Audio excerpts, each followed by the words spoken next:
बैठा दिए, ऊपर से गरम तेल डालना, आरे में का चीर देना, बच्चों को बालों पे वो कर लेना, उछाल कर बालों पे उठना।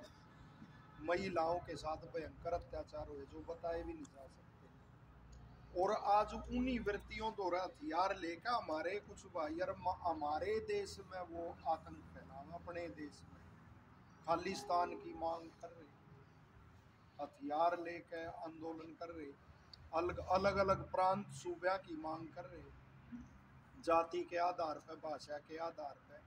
और सबसे वो बुरी बात कि उन्हीं वृत्तियों द्वारा हथियार लेकर, उन्हीं के पास से हथियार लेकर जिन्होंने हमारे महापुरुषों को मारा। तो वीर हकीकत राय का तो हर बच्चे को, हिंदू के तो विशेष करके बच्चे बच्चे को वो होना चाहिए पता। सियालकोट जगह है कि अब तो पाकिस्तान में गई, देश की हत्या जब हुई, बंटवारा होया, तो वो स्थान और देश में भी अभी बता रहा था मैं, फारुल और मैं चर्चा कर रहे थे कि ऐसा स्वर्ग जैसा स्थान है कहीं, तो ये गुलाम कश्मीर है ना, वो स्वर्ग ऋषि दयानंद ने कहा कि स्वर्ग की जो कल्पना कर रखी है वो तो व्यर्थ है, लेकिन ऐसा स्थान हो जहाँ स्फटिक के समान झरने बहते हो, बढ़िया, और वो वातावरण और वो स्वर्ग है, वो गुलाम कश्मीर ऐसा स्थान है, हम जा ही नहीं सकते वहाँ। और भारत का ही वो था, पाकिस्तान भी भारत में ही था, वो उनके कब्जे में है।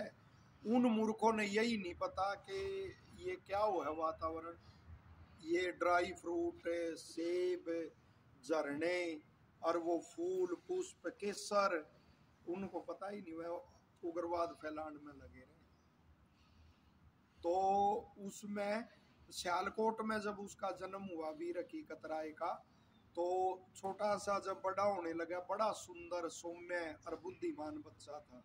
माता पिता भी वो थे धार्मिक, छोटे से को गीता पढ़ाई गई, उपनिषद पढ़ाया गया, धर्म की शिक्षा दी गई, और फिर बड़ा हुआ तो मदरसे में भेजा गया। उस समय ये गुरुकुल तो छोड़ो, कुछ भी नहीं, हिंदुओं के तो विद्यालय ही नहीं थे, मदरसे होया करते, अरबी फारसी जहाँ पढ़ाई जाती, और पढ़ने के लिए उसमें जाना पड़ा था। तो वहाँ जब प्रवेश किया हकीकत राय ने और पढ़ने लगा, तो जो पढ़ाते थे वो, तो उस अध्यापक ने भी ये देखा कि भाई ये तो बड़ा होशियार और कुशाग्र बुद्धि और सौम्य है, तो उसी को कक्षा का मॉनिटर बना रखा था। और बाहर जाते तो उसको संभलवा करते कि देख भाई कोई गड़बड़ ना हो जाए। तो एक बार जब बाहर गए अध्यापक, तो जो मुसलमानों के बच्चे थे, जो कट्टर वो थे, तो उन्होंने मजाक शुरू कर दिया हकीकत राय का, और हिंदू देवी देवताओं को कोसना शुरू कर दिया। अब ये धार्मिक बच्चा था, सहन नहीं हुई, और इसने भी बार बार उनको रोका, नहीं मानने, तो इसने ये कह दिया कि यही शब्द यदि मैं तुम्हारी फातिमा के बारे में कहूँ तो कैसा लगेगा। तो एकदम से सारे भड़क गए कि ओहो, उसके बारे में, रसूल जादी के बारे में ये शब्द कह दिए, और पिटाई करने लगे, पीट दिया। इतने में अध्यापक आया, जो मुल्ला था वो आया, और उसको भी फिर उन्होंने शिकायत दी कि जी इसने ऐसे ऐसे फातिमा के बारे में ये शब्द कहे। हकीकत ने भी अपनी बताई कि जी पहले इन्होंने ऐसे ऐसे कहा हमारे देवी देवताओं के बारे में, लेकिन गुलाम देश था, कौन पूछता था। अब तो तुम आज़ाद हो रहे हो ना, हमेशा समझा करें कि भाई शरीर ने मजबूत कर लो, आत्मा ने मजबूत कर लो, वरना एक कहावत थी, वो बिस्मिल्लाह कहा करते, बड़ी बुरी चीज है यारो गुलामी जिसका नाम है, उन लोगों का भी क्या जीना जिनका देश गुलाम है। तो उल्टा हकीकत को ही उसने पिटा, फिर भी नहीं वो मानने। मुल्ला तो चाह रहा था कि भाई ये मामला यही दबे, ये बच्चा अच्छा है, लेकिन फिर भी नहीं वो मानने, और सारे वो मौलाना और वो इकट्ठे हो गए कि भाई ऐसा तो ये माफ कराया ही नहीं जा सकता। काजी के पास केस ले गए, माता पिता ने भी पता लगा हकीकत के, वो भी बदहवास होकर भाग गए जब उन्हें पता लगा ना, गिरफ्तार कर लिया। छोटा सा बच्चा 14-15 साल का, उसको गिरफ्तार कर लिया, वो भी भाग गए बदहवास होकर। और उसका पिता सारे बड़े हिंदू नेताओं से, मुसलमान नेताओं से मिला कि भाई इसको माफ कर दिया जाए। अंत में ये होया, काजी था जो लाहौर का, उसने ये निर्णय लिया कि भाई माफ कर देंगे, ये वो बन जाए, मुसलमान बन जाए, हिंदू धर्म छोड़ दे। तो कमाल ये मानोगे तुम, ये वही वही तो ये उसकी भावना का ये भजन है, काट लो मेरी बोटी बोटी को दूंगा नहीं, जनेऊ को दूंगा नहीं चोटी को। और आज वैसे दिए हुए बैठे हुए जनेऊ वैसे चोटी।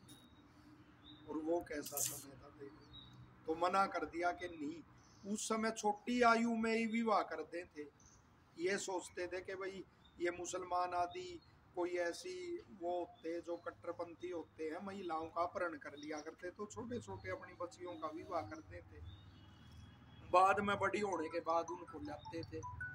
तो वो हकीकत का भी विवाह हो गया था। तो हकीकत की वो जहाँ विवाह हुआ था उसने भी समझाया कि आप मेरी परिवार वो मत करो, और कोई बात नहीं, अपना धर्म और वो बदल लो। माँ ने भी समझा, सबने समझा, मना कर गया। आखिर में नाजिम, जो अब जैसे गवर्नर होता है ऐसे नाजिम होया करता, तो नाजिम के पास केस गया फिर कि भाई बच्चा है, देखो कुछ हो जाए। तो नाजिम के पास केस गया, जैसे आज किसी गवर्नर के पास हमारा केस जावे, और गवर्नर ये सोचे कि भाई ये ठीक है अपनी जगह और माफ करना चाहे या न्याय करना चाहे, लेकिन अनेक उड़दंगे जो दुष्ट होते हैं उनका दबाव मान कर वो भी हमारे प्रति अन्याय कर दे। तो ऐसा ही होया। नाजिम ने भी देखा ये बहुत सुंदर और बहुत सौम्य बच्चा है, बहुत बुद्धिमान है। तो नाजिम ने हकीकत को कहा कि रे बदल ले, धर्म बदल ले, और अपनी पुत्री का विवाह तेरे साथ करूंगा। तो कैसा बिल्कुल सच्चा इतिहास, ये तो 1700 कुछ की घटना है, 300 वर्ष हुए, 3 पीढ़ी है तो गई है हमारी, और कितने बदल गए। तो एकदम से हकीकत ने कहा नहीं, कि धर्म मत ले जालिम मेरा, ये धर्म मुझे जान से भी प्यारा है, कि मैं बिल्कुल भी नहीं मानूंगा। अंत में उसने भी निर्णय सुना दिया कि भाई सिर कलम किया जाए इसका। कत्ल खाने में ले जाया गया, उस जगह पे जल्लाद आया, तो सारे हिंदू और वो सारे इकट्ठे हो गए, पूरे के पूरे उस जगह के, सियालकोट के, और वो देख रहे थे। तो अंत में जल्लाद ने जब देखा तलवार चलाने लगा, जल्लाद के भी हाथ कांप गए, यार ऐसा मासूम बच्चा, तलवार गिर गई। वो तलवार भी स्वयं उठा के दी जल्लाद को कि तू अपना कर्म कर, तेरे को तो हुक्म होया, तू अपना कर्म कर, और तू बाहर के हकीकत को काट सके, असल हकीकत को काट सकती तेरी तलवार नहीं। कौन सी असली हकीकत? आत्मा, कि भाई आत्मा तो यू अजर अमर है, इसको तो काट नहीं सकता तू। और स्वयं गर्दन झुका दी, और उसने वो गर्दन काट दी। उसकी सती प्रथा तो वैसे गलत है, इस पे वो भी लगा, प्रतिबंध लगा, और लगना चाहिए, नहीं होनी चाहिए, लेकिन उस समय की परिस्थिति ऐसी थी कि वो जो महिला बच जाती थी, वो लड़की बच गई जो उसकी पत्नी, तो वो कैसे जीतती, वो अपराधी हो जाते थे। तो उसने भी अपनी चिता बनाई और वो भी उसमें स्वयं प्रवेश कर गई। अनेक वर्षों तक उसकी चिता पर, उस पर जो समाधि स्थल बनाया गया, वहाँ मेले लगते थे। और आज तो हम भी छोटे छोटे थे जब जगह जगह की कतराए कार वो बसंत पंचमी पे मनाते थे, आज तो नेता भी भूल गए। और जो हिंदुओं के लिए जो इतना बड़ा बलिदान दिया, आज कितने याद कर रहे होंगे उसको।